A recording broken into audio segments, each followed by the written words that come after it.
live Zoom class. And I'm honored to present today and invite dear teacher, Robert Sachs, that is who we met, I think more than 10 years ago now. That's like amazing how time flies.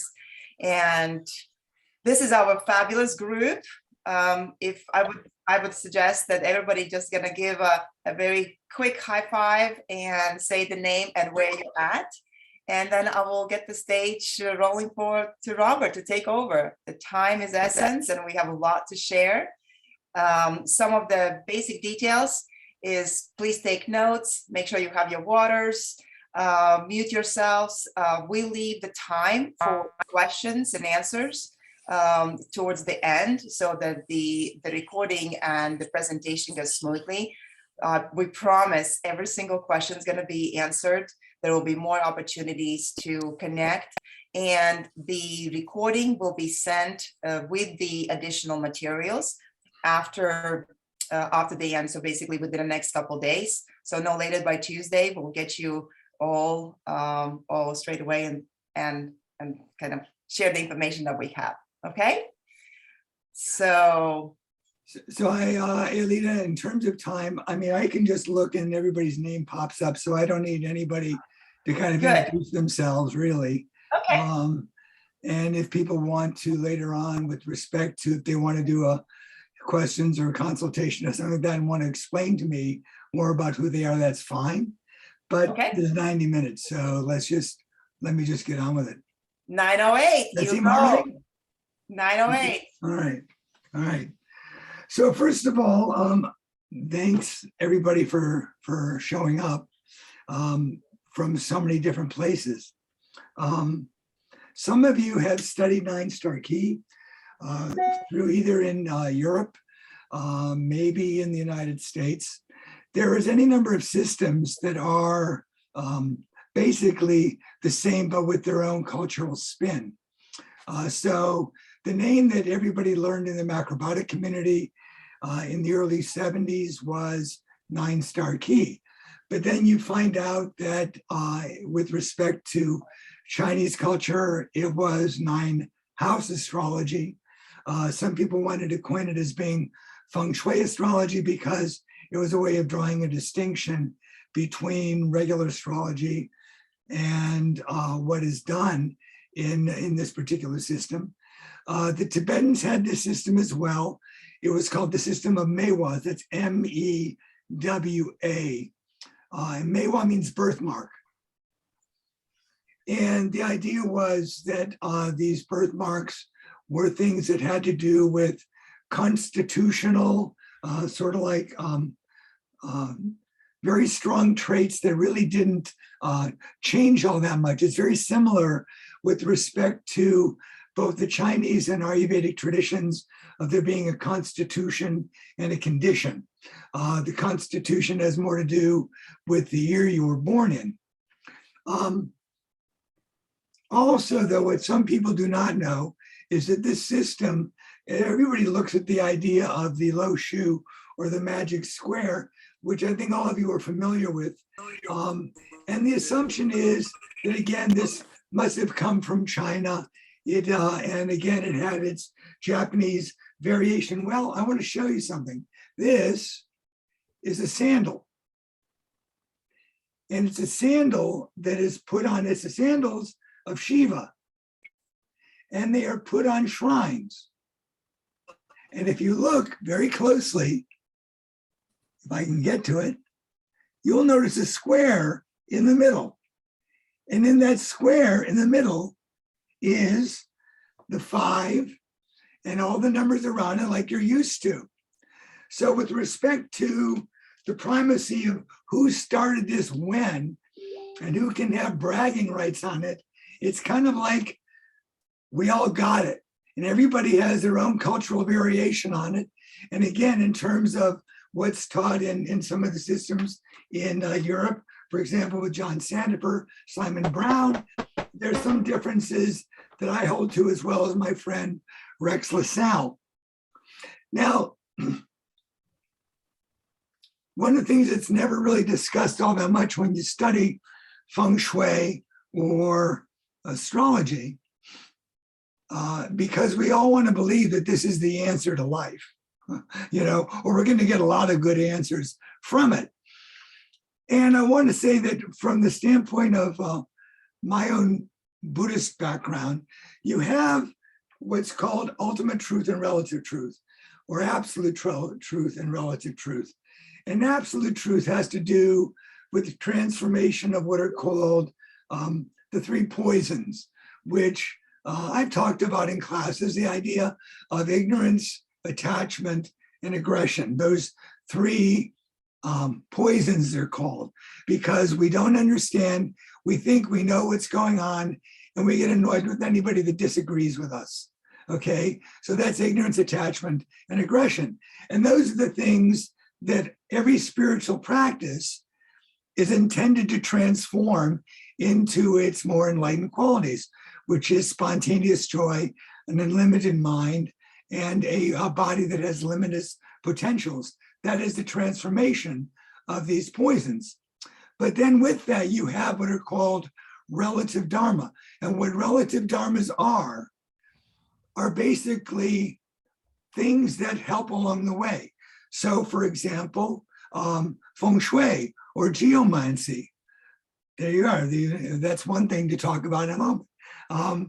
That with respect to the notion of the importance of place and our sense of groundedness. And then there's things like art and linguistics, et cetera, but there's also astrology, and that is our orientation in time. And the idea is that in that orientation of time, it's basically little things to help you tweak whatever your spiritual practice is going to be in your life. Now, one of the things that happens oftentimes with respect to Eastern and Western understanding is we have the idea of the 5 elements in the East versus the 4 elements in Western astrology. And one of the reasons for this is, some of it has to do with the idea that the etheric, or the notion of space, is considered to be an absolutely essential aspect of in which transformation takes place. There are various goddesses in the Indian and Buddhist and Tibetan traditions that have to do with goddesses that relate to space or ether. And the idea is that when we begin to accept the idea of space or ether and embrace that, because really we are mostly space. When you really break it down and you start looking at us in terms of anatomically, and you get down to the most essential basic thing that we are space beings. We are space cases. And so therefore, what we need to do is understand that important aspect of space and learning how to relax in space. Now, what that does when we do that, it gives us a lot more empowerment. And in many respects, what I would say is the reason why that 5th element is not as acknowledged. It's more of like a supramundane principle that has more to do with God or some other deity. Therefore, the 4-element system is much more oriented dualistically, whereas the 5-element theory has a much more understanding of the unity of all things. In other words, you are an aspect or a fractal of God. Okay, we can discuss that if we want to, but I don't want to, okay? So with respect to these 5 elements though, you have in Chinese medicine the idea of earth, you have metal, you have water, you have wood or tree, and you have fire. Well, in the Ayurvedic perspective, you have it that metal is not metal, it's the element of air. And the element of tree is the element of space. And you might wonder what that's about. And really what it's about is the physical versus the biological world, okay? What metal represents is tensile strength. And therefore, from the standpoint of the elements, you have it so that air, when we are taking in as much oxygen as our bodies can take, we have the greatest tensile strength. Therefore, it is representative of metal in the same way that tree, which has to do with seed and breaking through, is going up into space. So it is the way in which that seed breaks through and begins to occupy the space that is where we will actually be filled into at some point. So with that being said, what I want to make sure is that everybody has in fact gone to look at their calculations. And what I'd like to invite you to do in that regard, okay, let me just do this. What I'd like to do is this. I would like you to make sure,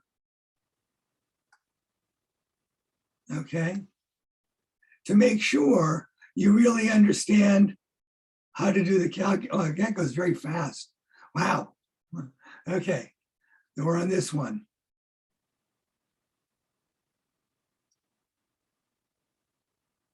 All right. So I want to make sure everybody has this and understands it, and to realize that the 9-star key year begins on the 4th of February. It is the midpoint between the winter solstice and the vernal equinox. And sometimes it's on the 3rd, but for the most part, it's on the 4th of February. And although some of you may have learned in Europe, the idea was especially with respect to the 20th century, that what you did was you take the last 2 numbers of your birth year, add it together, reduce it to a single digit, and subtract it from 10. The thing that you're seeing here that Yoshiko has created and is in my book is a way in which you can do it that'll go for 3,000 years. Okay? This is a very simple way of doing it. It's very different. You take all the numbers. This gives you an example of 1962. You add them together, and to 18, you take the idea of the 1 plus 8 equals 9. Okay, you take that number 9 and subtract it from the number 11. And that's what you're doing, is everything you're doing, you're subtracting from the number 11 to get the number 2. So that's what happens with respect to the way in which this is calculated. And to be aware of, if this was January 15th, 1962, we would actually go back to 1961. All right. So anybody you can think of that has got a birth date that is between January 1st and February 3rd, go back to the previous year and do the calculation that way. Okay. Now, there are different charts. Okay. If you don't do feng shui, you understood the Minghua, which would be a different number than the 9-star key number. Okay. There is a chart that is like that in 9-star key, but it's too complicated to explain why we don't use that right now. But it is something that was taught in the macrobiotic tradition by Michio Kushi. Now, if you go down to the next chart. Before you do that, go ahead. Could you expand your screen? I mean, maybe maximizing that. Sure. All right. Thank you. So again, the idea is you can look at your, I'll actually go back up to it. If we go up to, no, let's just see.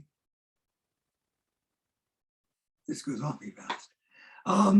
If you go to this and you look on the far right-hand side, go back up there. This is really very sensitive. Okay, if we go to this chart on the far right, and what your 9-star key birth year number is, so you look at, if it's a 147, you go down, okay? And you look at, let me get rid of this chart here for me. There we go. All right. You look at these dates, and this is where you find out where your second number is, okay? Your first number is your number of self-actualization.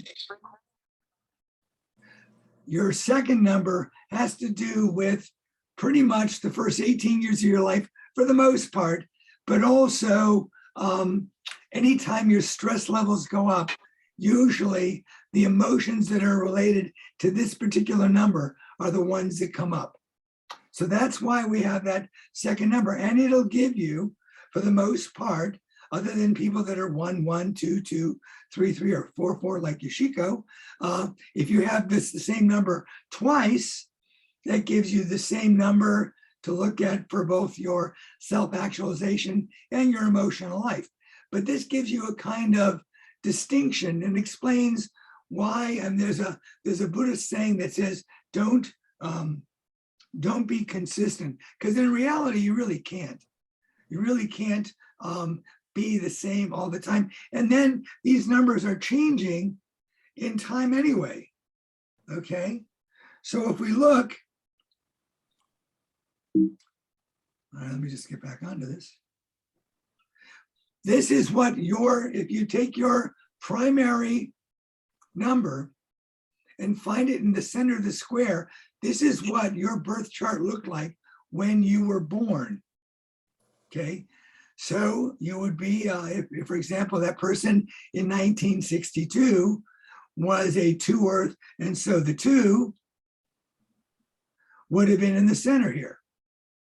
And then if they look at their other numbers would have gone around it.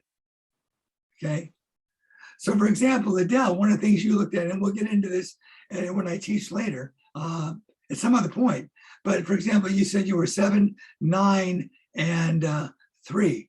Okay, well, there's a reason why that's done in John Sandifer and Simon's process, because your 9 would be in the house of 3 rather than the house of 7. But in the 9-star key system that I work with, your third number would be a 7. We don't need to go into that third number though, but this is basically what your chart looks like at the time you were born. Now, the thing is, at this particular time, we are in a 5 Earth year. So 2022, you had 2 plus 2 plus 2 is 6, from 11 is 5. Therefore, the number that's in the center is the number 5. And if you look, if you're a 9, your 9 is in the house of 9. Your 2 is in the house of 2.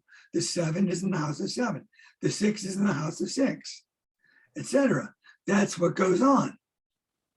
So this chart in the middle here not only represents where your numbers are, but these are also basically the houses also of the 9-star key.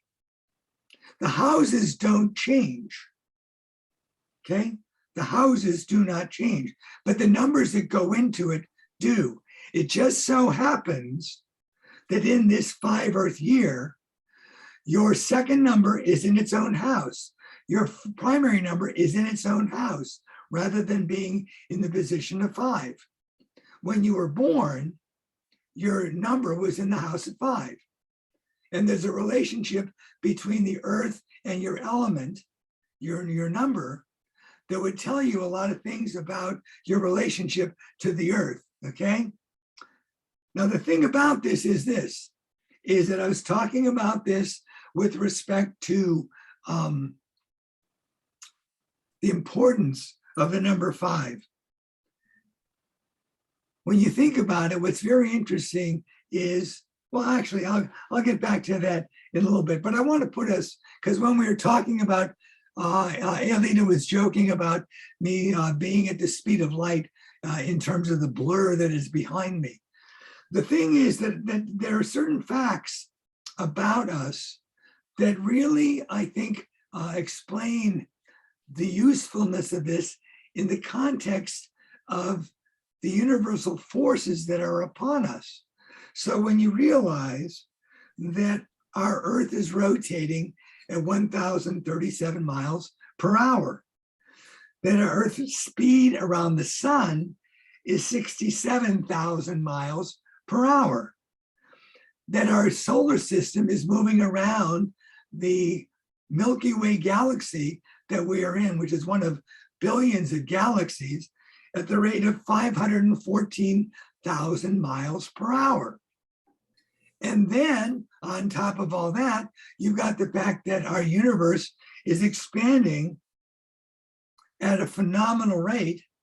And the distance across our galaxy is, if you took the 186,000 miles per second, which is the speed of light, and multiplied by 60, and then times 24 hours of the day, 365 days to the year, and then 20 billion years.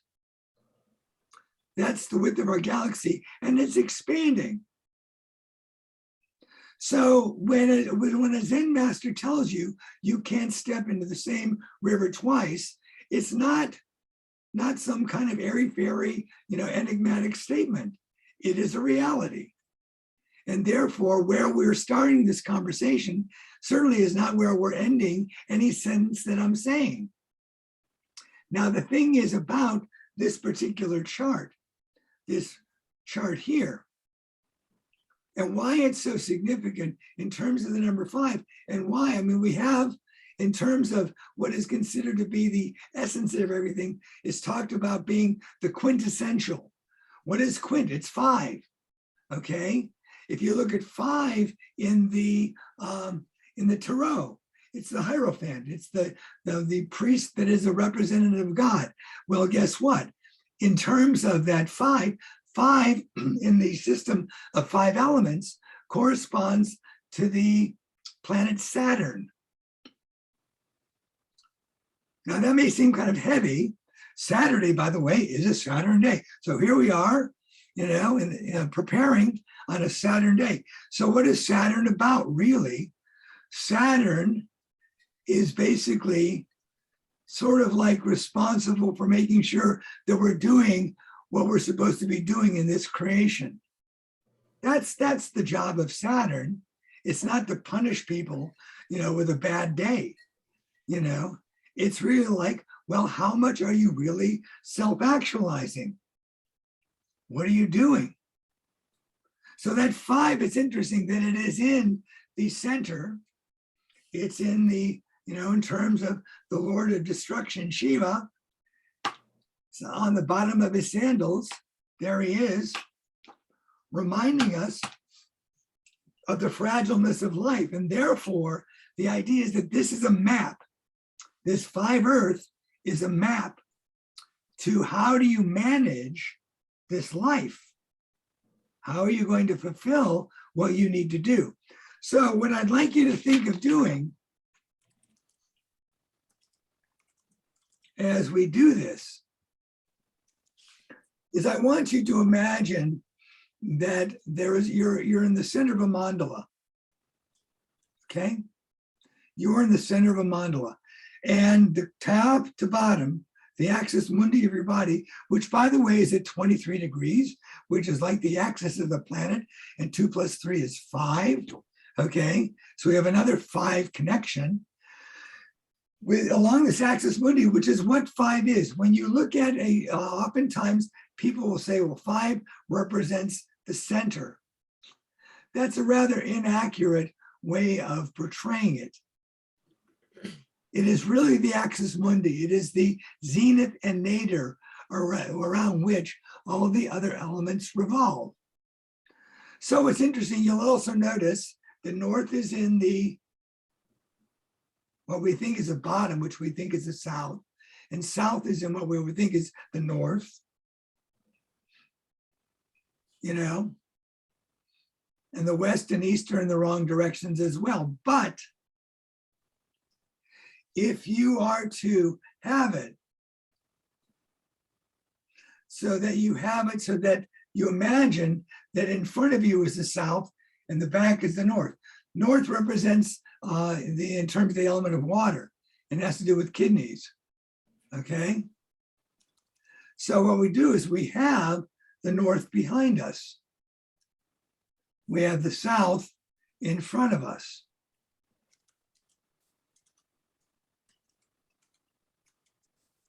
And in terms of the east and the west, they are flipped.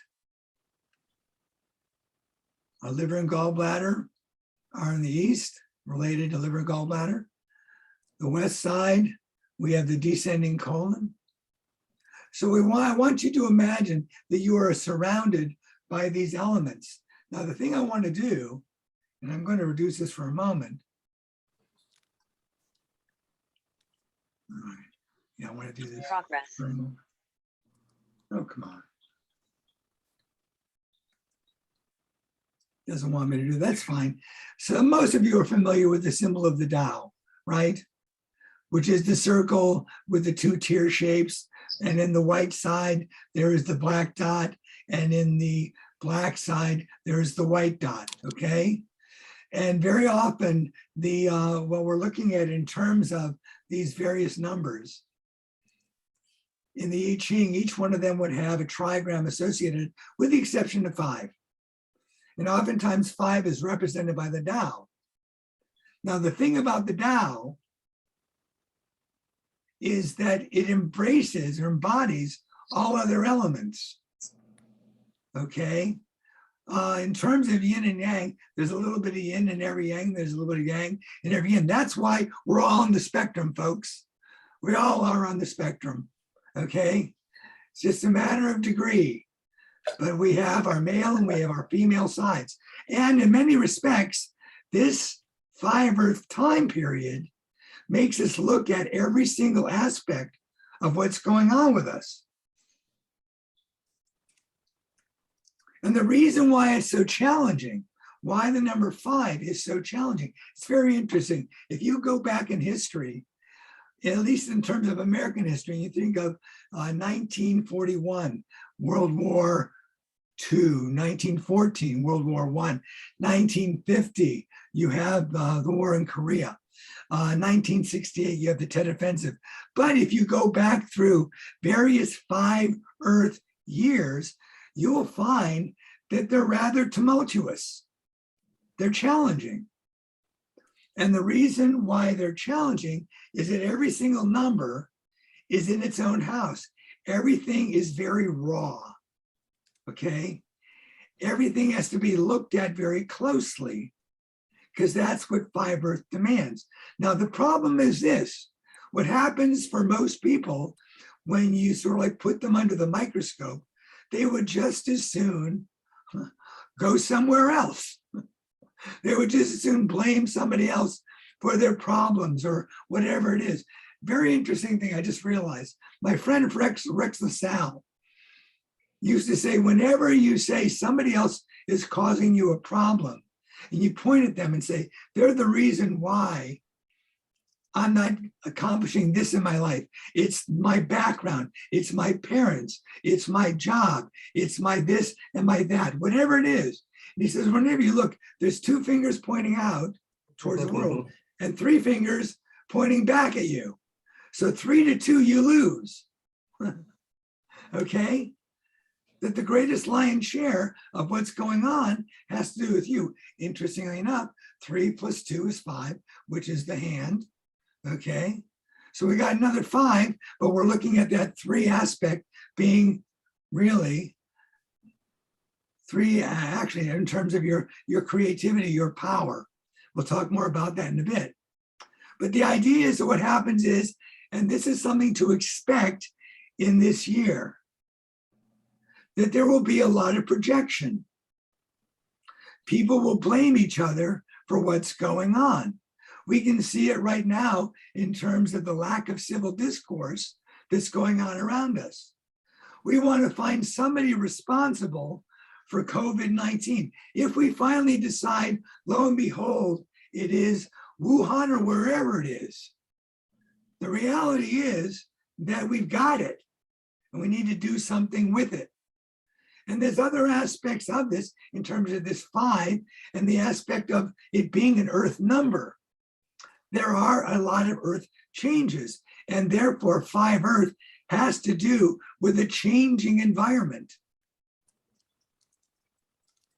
Does this change mean a positive change? No, 5 Earth has more to do with karma. It has to do what you have put in motion and seeing the consequence of what you would put in motion. For example, if this was your birth year, for example, Aelita is a 5 Earth. So this is a year that I call her karmic report card year, because she's a 5 Earth and 5 is in the center. So she has to look at every aspect of what's going on. When you are, for example, last year was a 6 metal year. if you were a 6 metal, last year was a year to do a life review and see how well you have accomplished things in your life. Well, the thing about a 5 Earth year, other than Aelita, is that everybody else is going through something quite similar. Because your 9, if you're fire, your 9 is sitting in its own house. It's almost like you've been put on lockdown for the year. You know, you've been put on lockdown. So guess what? Your energy is in its own house. How well do you handle yourself? How well do you master the challenges that you have? How well do you master this process of self-actualization? And what's interesting about that is the 5 Earth is also, other than Saturn, karmic reckoning, it is also those altruistic of all the numbers. And we'll look at this in a moment in terms of spiritual inclinations. But the 5 speaks to altruism. And therefore your sense of purpose and your sense of service, and your sense of connection to everything around you. And therefore what happens in that situation is every element, every number has challenging emotions. And more than likely, those challenging emotions will surface during this time. In Buddhism, you have what are called the kleshas.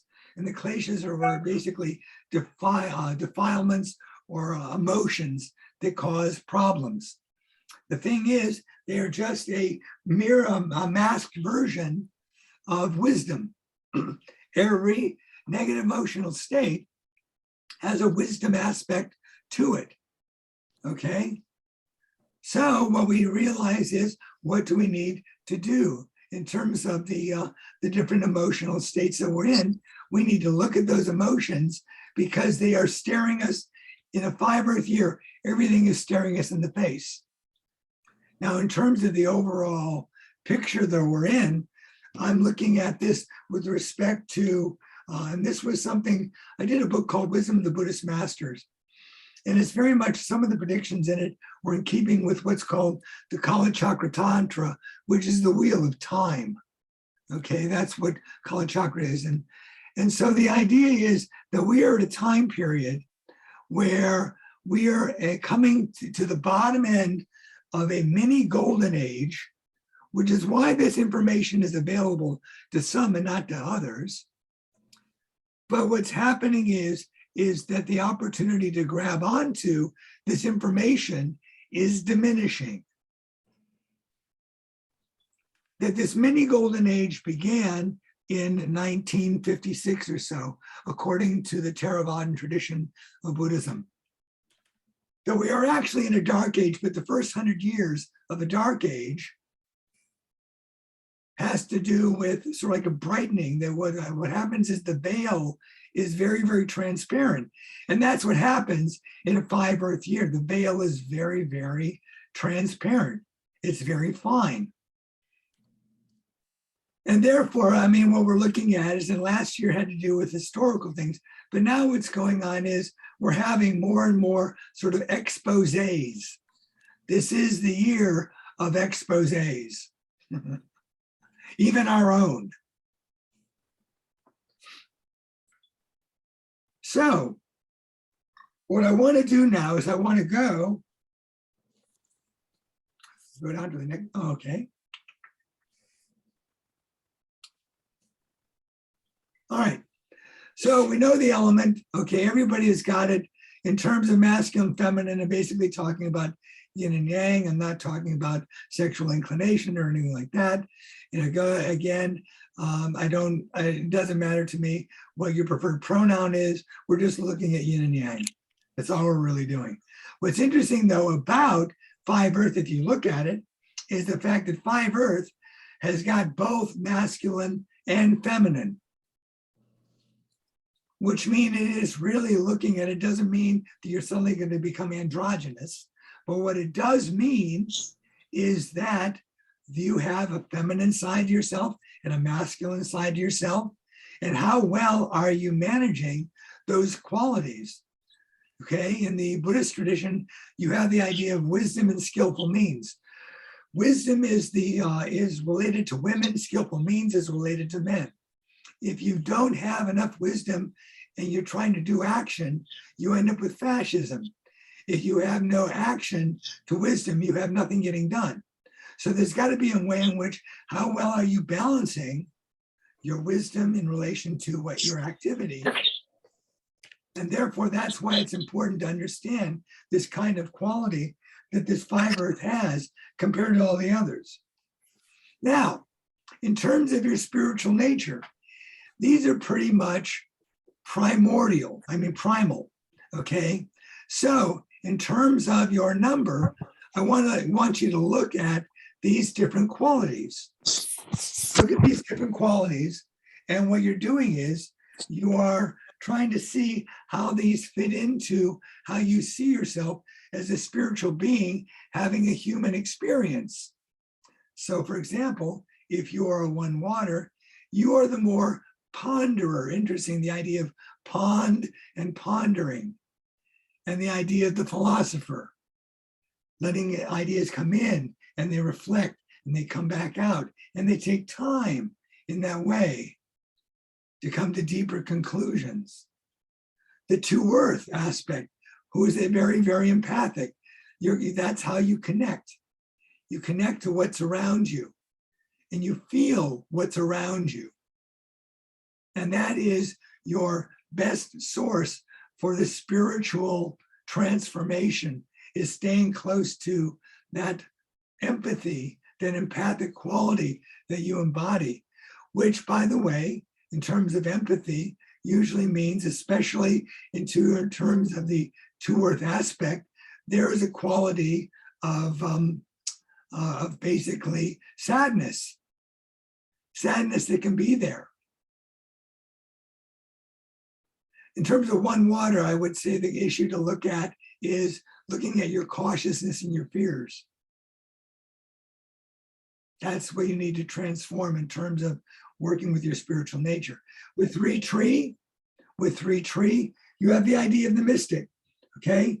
The idea of having it so that ideas just come out of thin air for you.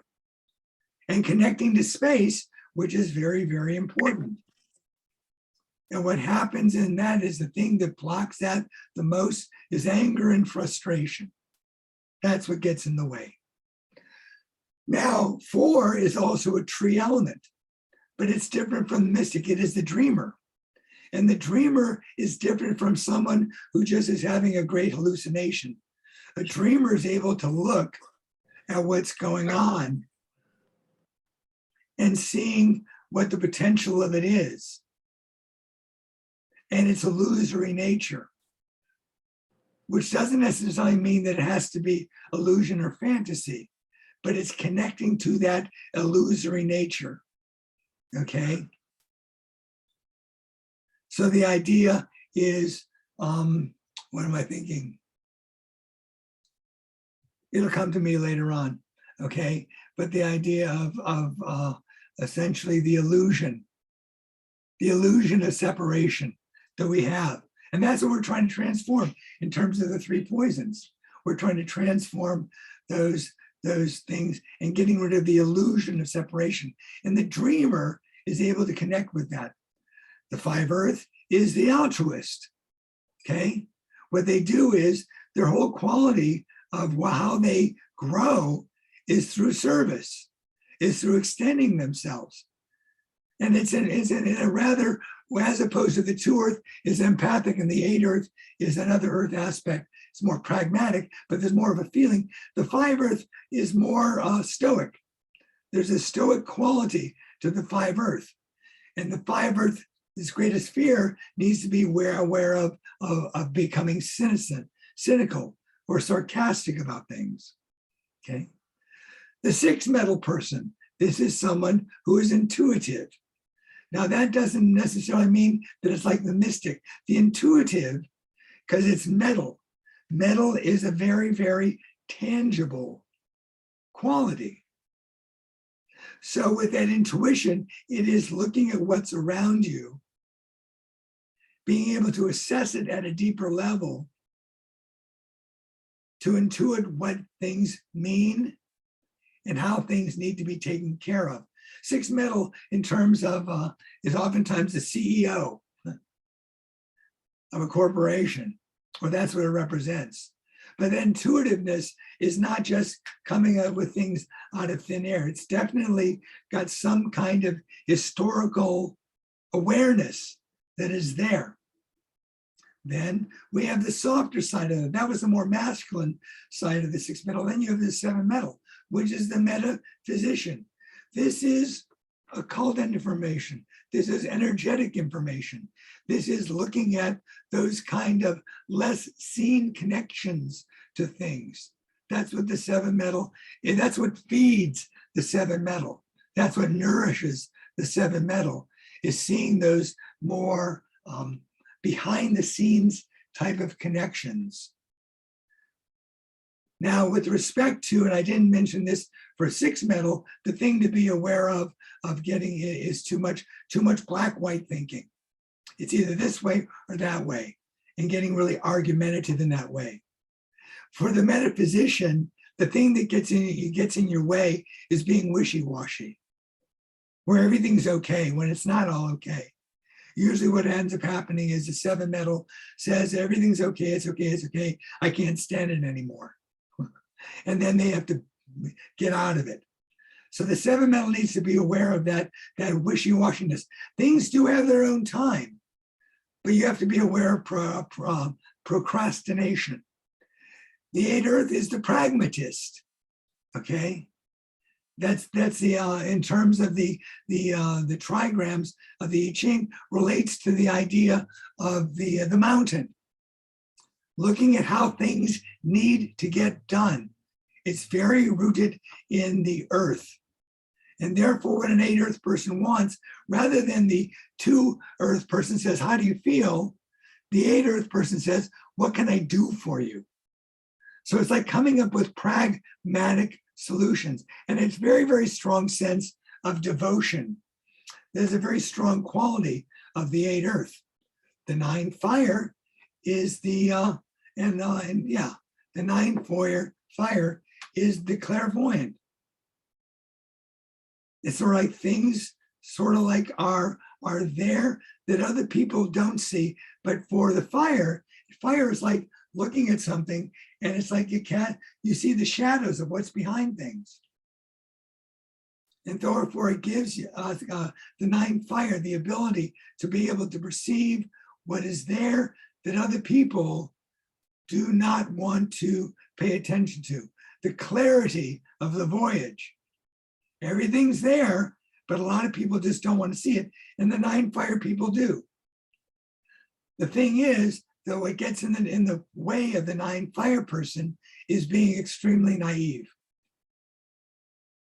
And on the other side of that can be tremendous problems with anxiety, okay? Now, this is more of the spiritual qualities that you can build upon. And these are more have to do with occupations that have been identified with each of the numbers. And this is for however long nine star key or nine house astrology has been in existence. This is kind of the qualities that are there. Okay, some of them are more modern. There are some people with respect to, I mean, I'm sure there wasn't a supermarket help in early Chinese, but there were probably market people, okay? But looking at the idea of where do you think your work falls? If you look at your numbers, take your adult number and take your child number. If you're basically finding that the main work you're doing is in keeping with your adult number, then more than likely what's going to happen is you're finding that things are easier, things are less emotional, things have more of a sense of purpose that's there. And any obstacle that gets in the way, it doesn't really bog you down as much as it would be if you are finding a career or type of work. Now, again, it is not necessarily that these are the jobs per se exclusively, you know. You can find that a job that energetically is similar to. So if you look at your secondary number, is your secondary number where you find your career path to be? If that is the case, then whatever the emotions are that are challenging, those are the things that come up for you while you're doing that kind of work.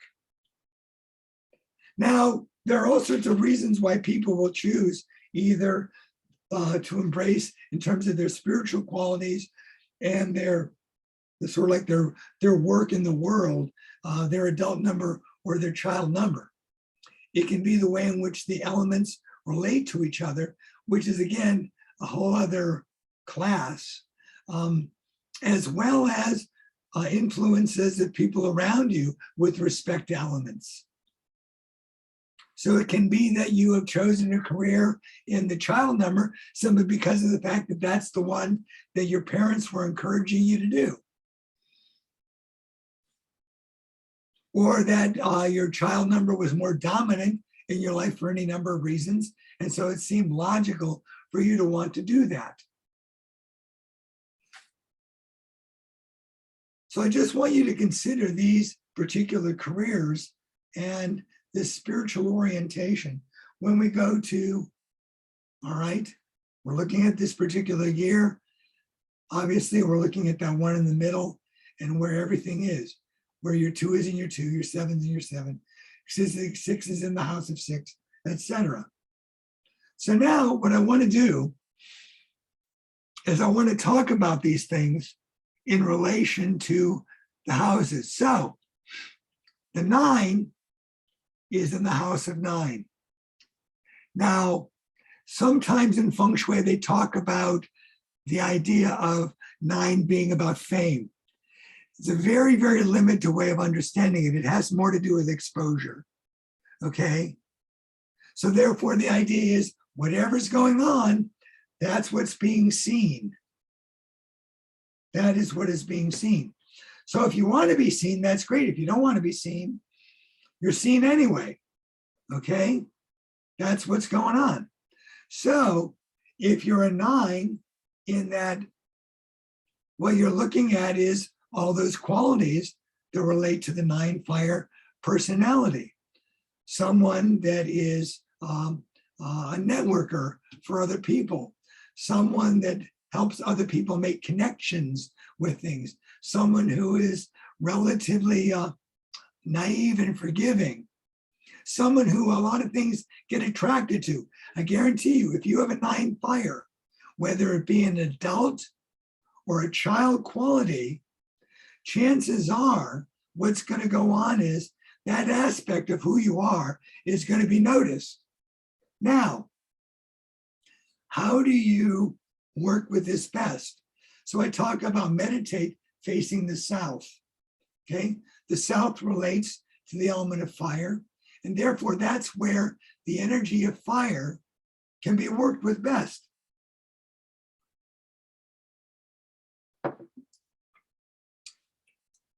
And the idea is that during this time is to essentially activate the wisdom of this element. The wisdom of this element is called discriminating wisdom. Discriminating wisdom.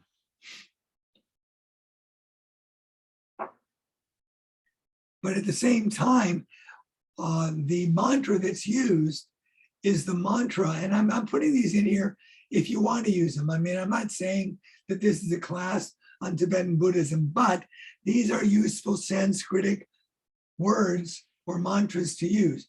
So the mantra here is Oma Rapat Sanadi. I got it wrong.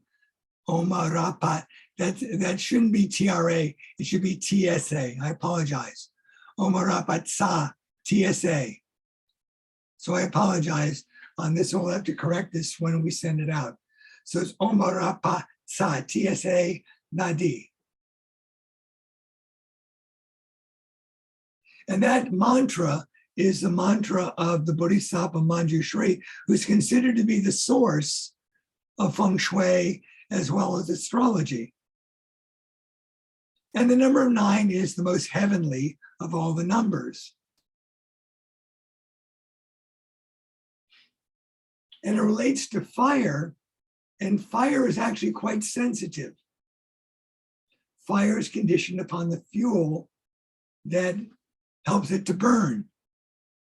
And therefore, the 9 being in the 9 house is like, how much does a 9 fire quality in you? Look for ways in which you can feel nourished. What inspires you? What turns your light on? Because that's what fire's about. If you're looking at the number 8 in a chart, this has to do with your sense of conviction, contemplation, about stillness. It is a house that can make you feel, I mean, an 8 earth, there's a quality of an 8 earth that is very, very mountain-like, but a mountain can be like a volcano, okay? And you just want to break free. And therefore, an 8 earth sitting in an 8 earth house can feel extremely constraining.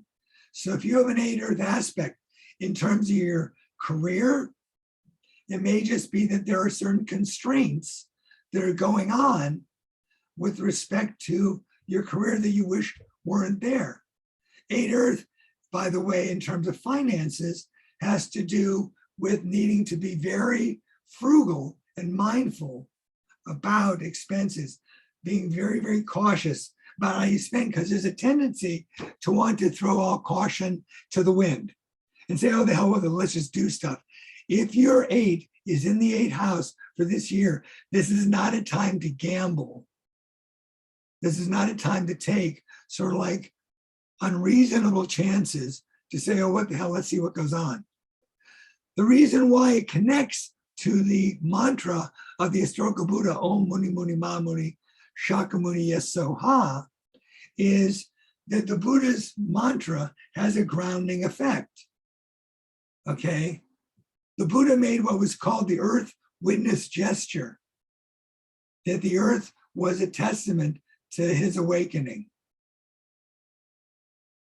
That's that gesture that the Buddha makes with his right hand touching the ground, that the earth is his witness. And therefore the idea is to ground that sense of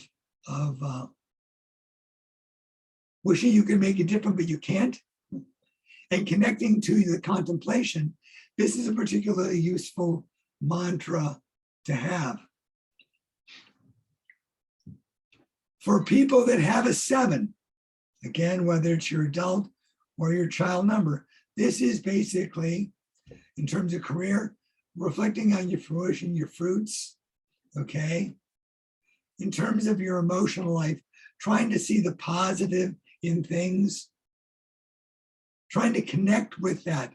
The 7 is usually 7 in the house of 7. 7 in the East is as lucky as it is in the West.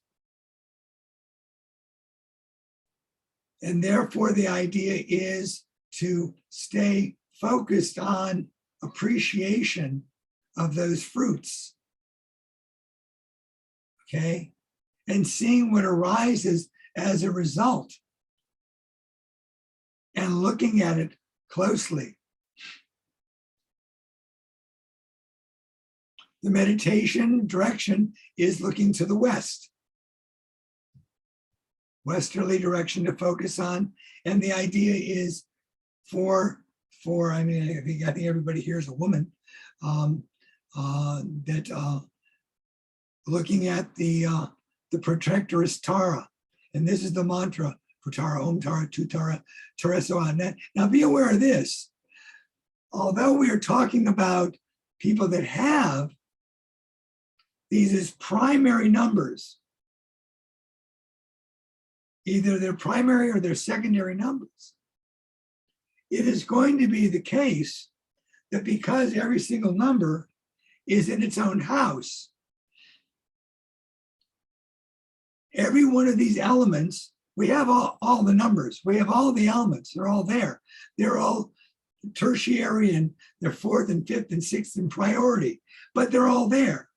And therefore, when we look at this, and you look at that 7 metal aspect of who you are.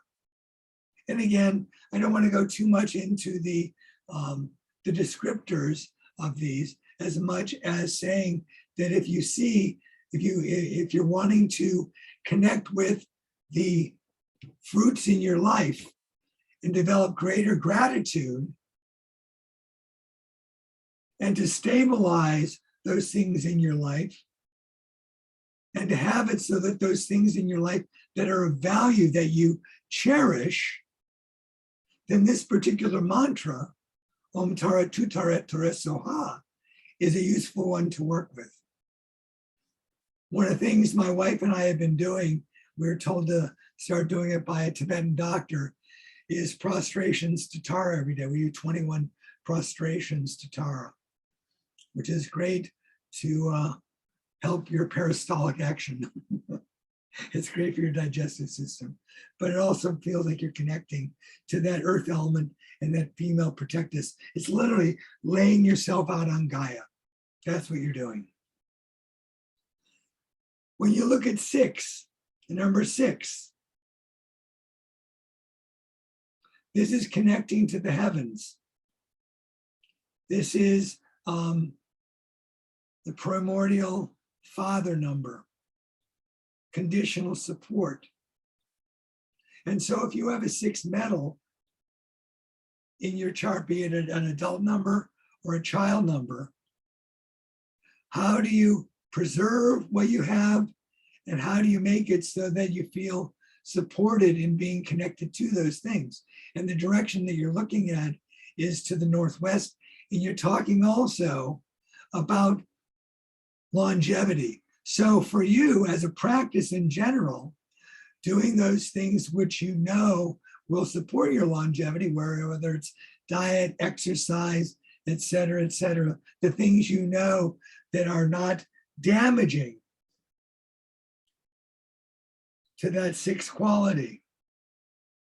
That becomes very important this year for you to really focus on, okay, this is my year to do a good exercise program. This is a good year for me to start whatever diet I think I should have been on, okay?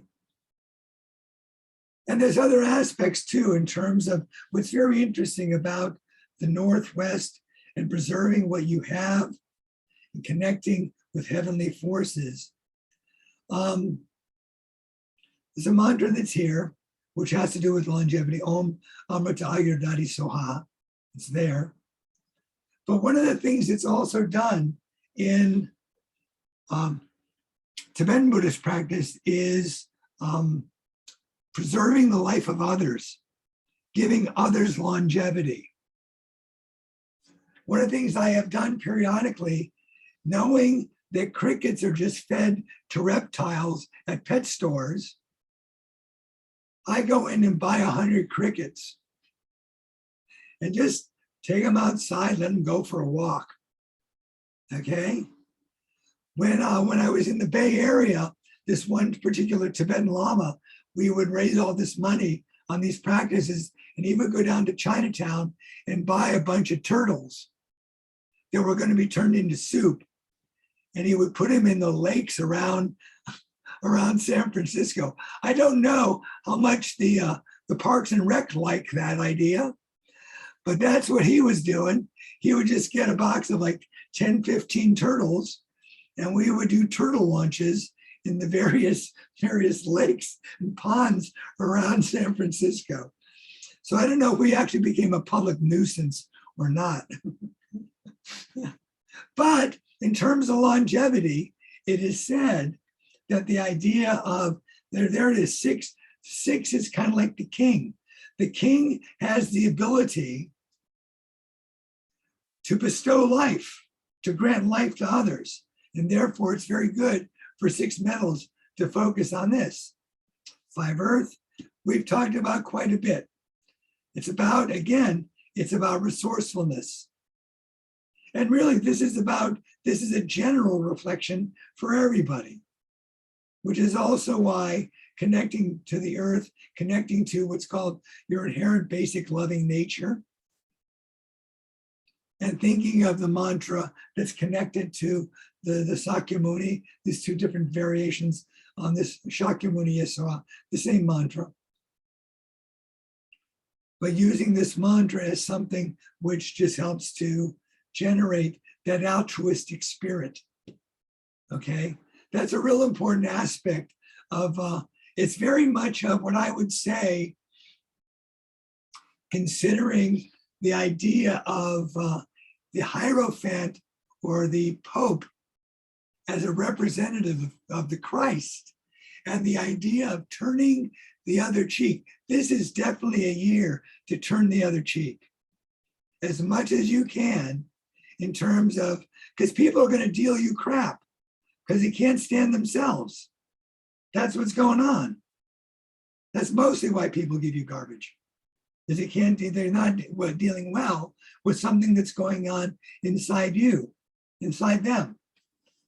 So all I'm saying is, it's an important time for you in terms of 5 earth to be able to turn, okay? That transformation, again, it's the Tao. It changes everything. That's the gift of it. The thing that I haven't mentioned about that, by the way, for all of you people that really have the desire to want to travel about, there we go, to travel about, this is not a particularly great year to travel, okay? Other than being sequestered in your own space, which you might not like. When 5 is in the middle, what it means is if you're going to travel, it's got to be for a rather spiritual reason. Someone's dying, it's someone that you really cherish, needs your help. If you are doing something that relates to spiritual development and care of others, then the 5 earth will say, okay, go ahead and do it. Doesn't mean it's going to be an easy trip. When you travel during a 5, there's usually some kind of strange things that come up. You miss a connection, you know, someone doesn't make a phone call, so you're waiting too long, whatever. There's various things that relate to 5. Good example of that in terms of today was that I hadn't been sent a link to to connect with this program, which is okay. It's a 5 earth issue. Okay, these things happen, and that's fine. It's like when you're working with 5, you know that that is something that will come up, and it's easily correctable when someone knows how to self-actualize that 5. Getting on to the 4, if there's a 4 in who you are, it's really about being open. Okay, really much, it's kind of like the idea of the 4 represents early spring. And in early spring is when things break the ground for the first time. And the idea is you don't know what it's going to bring. You don't know what its potentials are, but you need to first take a look at it.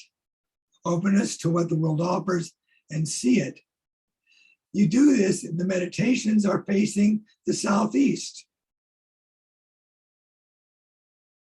And I talk about the idea of to vanquish what is untrue and to promote what is true. And like I was saying, a dreamer does not have to be someone that's just living in a fantasy. A dreamer is understanding the dreamlike nature of reality. But it doesn't mean that everything is good and everything is what you need to focus on. et cetera, et cetera. It's like you still have to be very practical about what's going on. Promote what is true.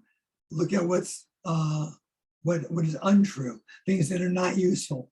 And in terms of the mantra that's used, it's Om Benzarpani Hum. This is a mantra of Vajrapani or Chanadorji that has to do with preserving what is authentic and getting rid of what is inauthentic. So En Benzarpani Hum is a mantra that you use. And this is something to consider for a 4-tree person in terms of, let's say, a career. It's like, do you have a fantasy that you'd be good in this? Maybe or not. Meditate on it. Visualize yourself down the road, because visualization is a very useful skill for the 4-tree person, whether it be their adult or their child number. In terms of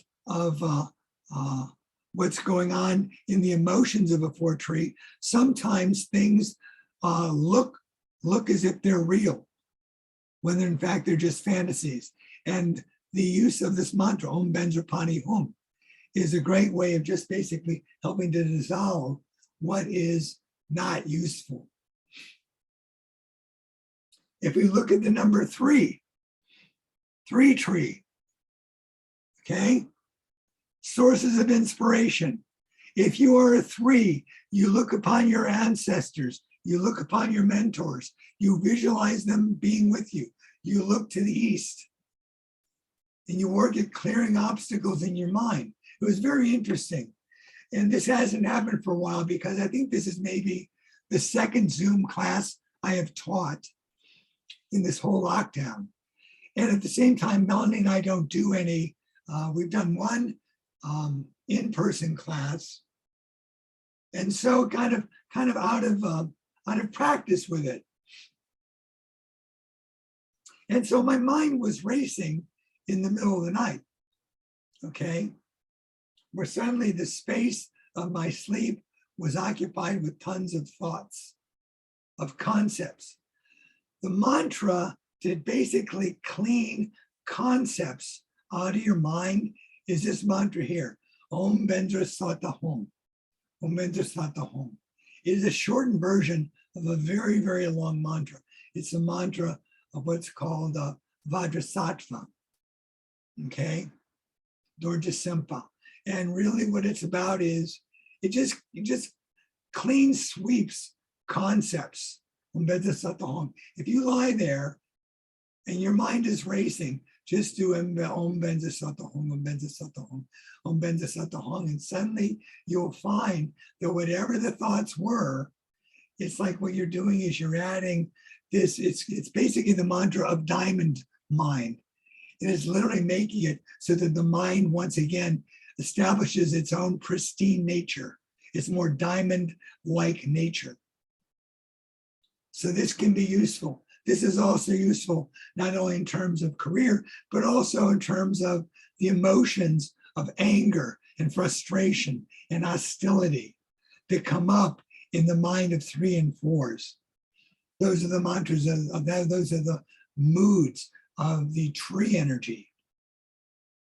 So again, as a 3, whether if it's your adult number, you can focus on that. If the emotions of anger and hostility come up, again, look to the east, work with that particular mantra.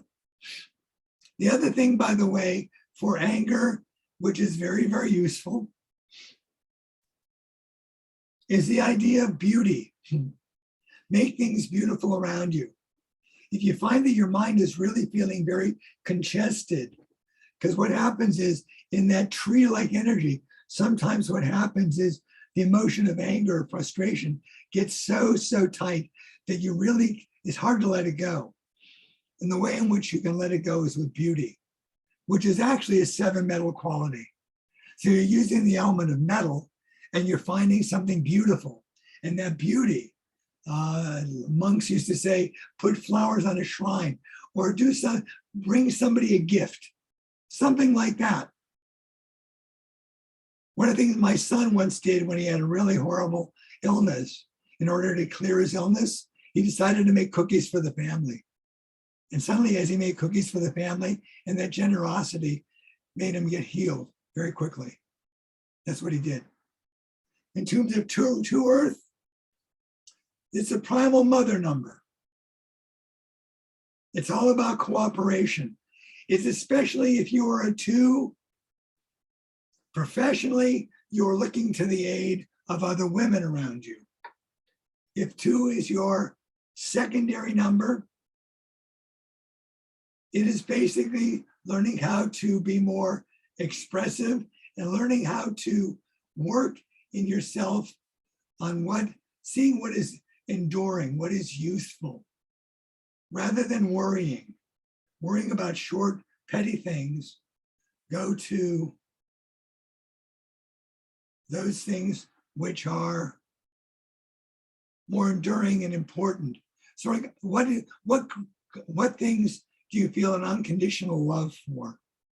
That is what is useful in the time period of the 2 Earth. But cooperation, this is very much the most communal of all the numbers. So if that's where you are, what you do is you work with your community as best you can in this time of lockdown in the direction of Southwest.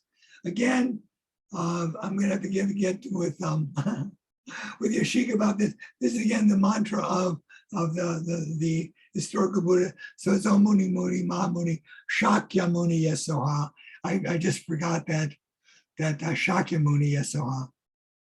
So again, it's the mantra of the Buddha, and I apologize. That is my bad. Samaha Muni Shakya Muni Yesoha. Om Muni Muni Ma Muni Shakya Muni Yesoha.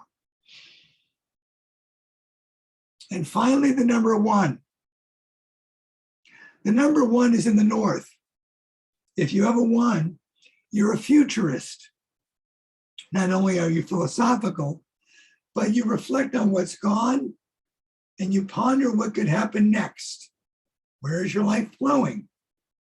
And the direction to work with in this time is going to be the north. And as you work with that in the north, it's overcoming fear. It's overcoming too much hesitation.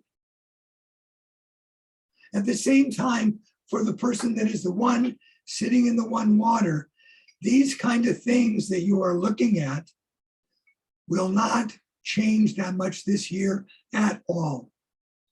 Okay? So in terms of your career, in terms of emotions that are getting to you, you work with compassion. That's why the mantra Omani Padme Hum of Avalokiteshvara is there. You try and be especially merciful to yourself. Because of all the numbers, the 2 numbers that are going to feel the most stuck are the numbers that relate to 8 and the numbers 1. And so in that, if you are a 1, realize that it is not the time to make big career changes. In terms of looking at things change in your emotional life in relation to other people, chances are it's not going to happen. But what you do is you just sweeten that ocean, that lake, with a mantra of compassion. And you just work with it in that way. Oh, right. So I'll tell you what, we have about 10 minutes or 15. I'm happy to stretch it because we didn't start until 5 past. So I'm happy to entertain any particular questions you might have. So, Robert, are these mantras, can anybody use it for those circumstances? The answer is yes. These are not mantras that are considered to be secretive at all. Okay, and there's a value to the language of Sanskrit. I try to explain to people, it's kind of like the idea of when someone says to you, all right, they say, I love you, okay? Now, the word love in the English language, it certainly has different meanings to it, but there's a quality to the word that sits in us a certain way.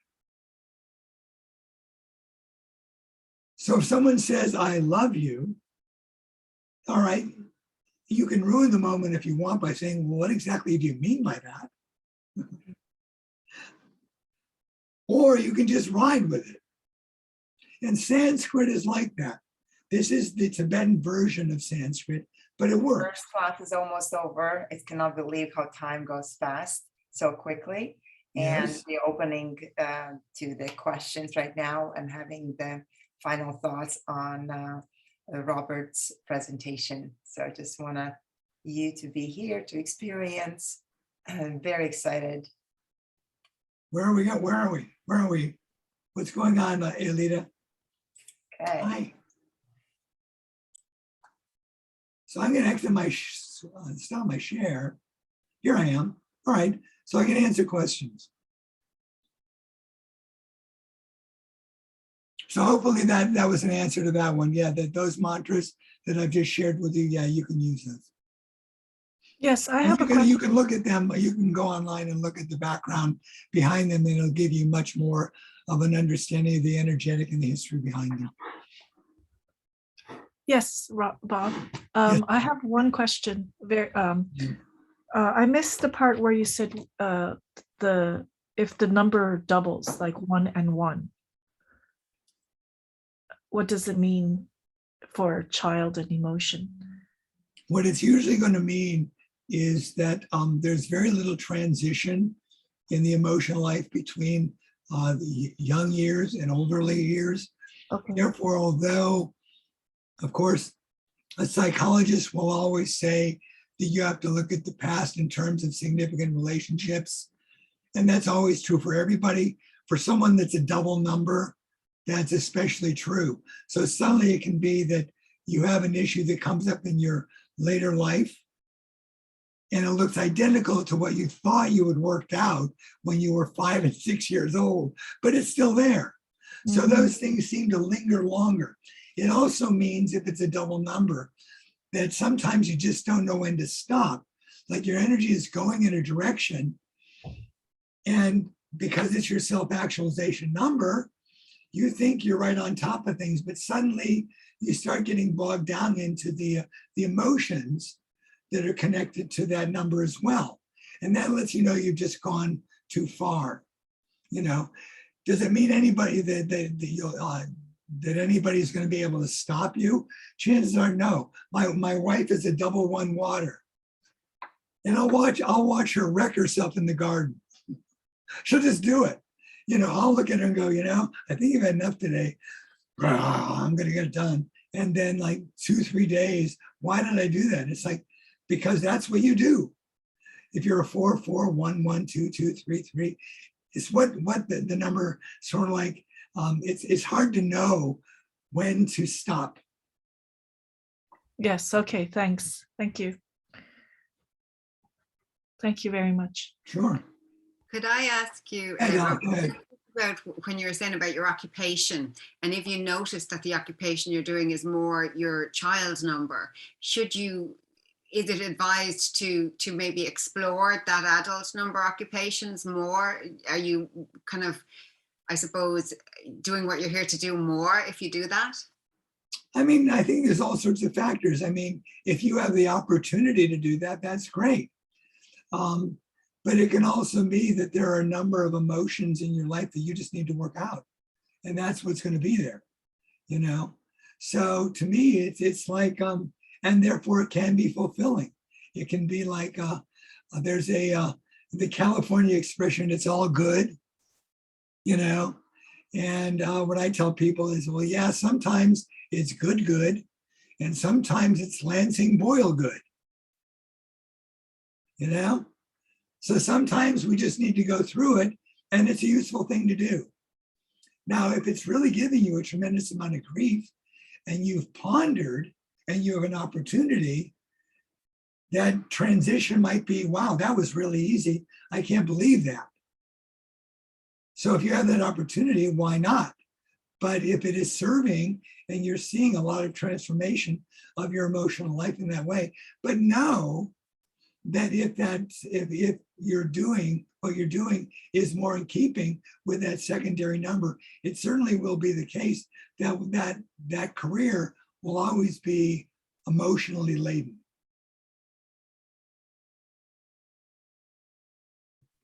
Thank you. Sure.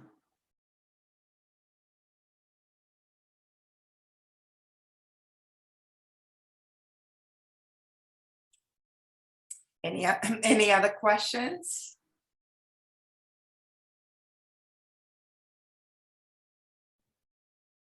I mean, I think go ahead, anybody? Lots of great information. That's all I'm saying. It's really applicable to this year. Well, yeah, I mean, I think so much of what it is it is really turn within, well, several things. Stay put, turn within, and turn the other cheek. It's kind of like duck and cover, you know. But realizing that, and this is very much in keeping with, like I said, the predictions of the historical Buddha. He talked about there being various kinds of not necessarily pandemics, but sort of like contagions that would happen during this time period, and that this is going to go on. We are in an era, and therefore it is about adaptation. The idea of going back is again, there's no going back. I would say the only true statement our former American president said was, "Welcome to the new normal." It's the only true statement he ever made. But it really is that this is, but to some extent, it's not that it's a new normal. It's like finally, and this is something that's very interesting. I interviewed Robert Thurman for my book, Wisdom of the Buddhist Masters. And there's a prediction in the Kalachakra Tantra about a diminishment of age, of people that happens as we progress through a dark age. And he said, well, listen, to some extent, those realities are already on this planet. So when in Africa, a mother who has been a sex trafficked at the age of 10 gives birth to a daughter or a son who has AIDS, and she's going to live to be 12, and chances are so will he. That time period has already happened. And in many respects, and I've written this in Facebook and elsewhere, and that is, we are looking at sort of like our karma catching up with us with respect to, now we know how a lot of other people need to live their lives. They're just trying to survive, and they're just trying to figure it out.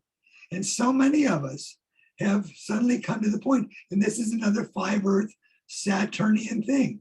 What's important? What's valuable? What do you really need to do? And what is extraneous? Okay. So right now, go shopping, stop in with friends who have been properly vaxxed, get gas in your car and go home. That's so much of what people are doing. Okay. Now, I'm not saying that that is an ideal setting, but what it is that in the but even going out, I mean, the idea is that and I said, okay, let's say you decide that you're going to go out finally, quote unquote, you think the coast is clear, but that itches in your head. It does. So you walk out and you see a neighbor and you go, have they been vaxxed? Have they not been vaxxed? Why are they wearing a mask? Should I be wearing a mask? Should I go over and shake their hand, give them a fist bump, give them an elbow bump? Should I cross the street? And all of that is before you say, hi, how are you? So much of that, I mean, you go into Trader Joe's, it doesn't matter if it's a Piggly Wiggly or a Trader Joe's. People are pretty much in a freaked out state. And the only way to really remedy that is this 5 Earth Saturnian recommendation to get your house in order. Again, the idea of 5 Earth being, and oftentimes in terms of form feng shui, the idea of cleaning the center of your house. One of the things I have done as a recommendation, if you do any feng shui, is I have found, for example, in the middle of my house, I did this in a house before, haven't done it here, is to draw a line, imaginary line, through the house to find where the exact center of the house is, and then make a gold disc and put it on the ceiling as a way of representing Zenith and Nadir, is activating that 5 Earth quality.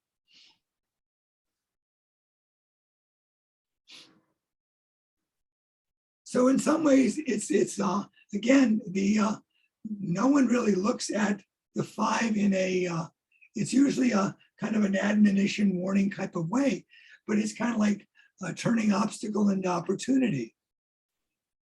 This is the time. And the thing is, what you can do, because I know some of you are, your caregivers, your consultants, you work with other people. And a lot of it is just like, give these people mantras, give these people how to meditate in their homes, help to ground them in what they're doing, help them to be more candid about what's going on with them. Because that's a lot of what is, it's coming up anyway. It's what's coming up anyway.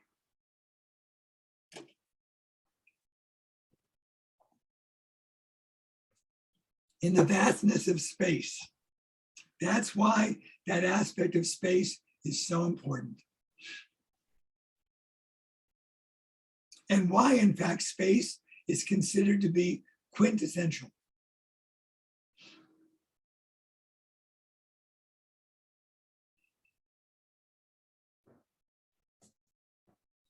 Any other questions? I think it would be great, Robert, if you could also share the opportunities. How can we, what are we looking forward to upcoming year, and sure, why not? forward with the We'll do teachings and also your additional services? Well, yeah, I mean, I do consultations. I do that. Can you get off the screen? But this, yeah, what this is though, Stop the screen share. I put it up, so I'm putting up the course. Oh, I see. Oh, okay. Yeah, so at some point, Alita and I talked about doing a course, a 9-star key course. And what it would be is, it would be a much more, I mean, some of these things I've touched upon a little bit, and then I would expand on them and then go into how the numbers combine, what the laws are that make it so that the charts change, why they change the way they do, having it so that we would then focus on individual analysis, taking individual charts of people in the class, but then also showing how that can be worked with respect to someone else as well. Level 2 is more devoted to couples and corporations and groups, but level 1 is much more like, okay, let's get all this information, on hand, so you understand exactly what these numbers represent. And the other thing to realize is this, and this is how I have found this. A good friend of mine, his name was John Dee. That name might be familiar to some of you. Some of you might remember Queen Elizabeth's astrologer, John Dee. Well, my friend John Dee was the great grandson of John Dee. And he was a tarot card reader. There's many books on Amazon that John wrote. I wrote a lot about astrology. And basically what we looked at was 9-star key works in both the sidereal and tropical zodiacs. In the tropical zodiacs, it's just a way of figuring out what the orientation is. But if you do like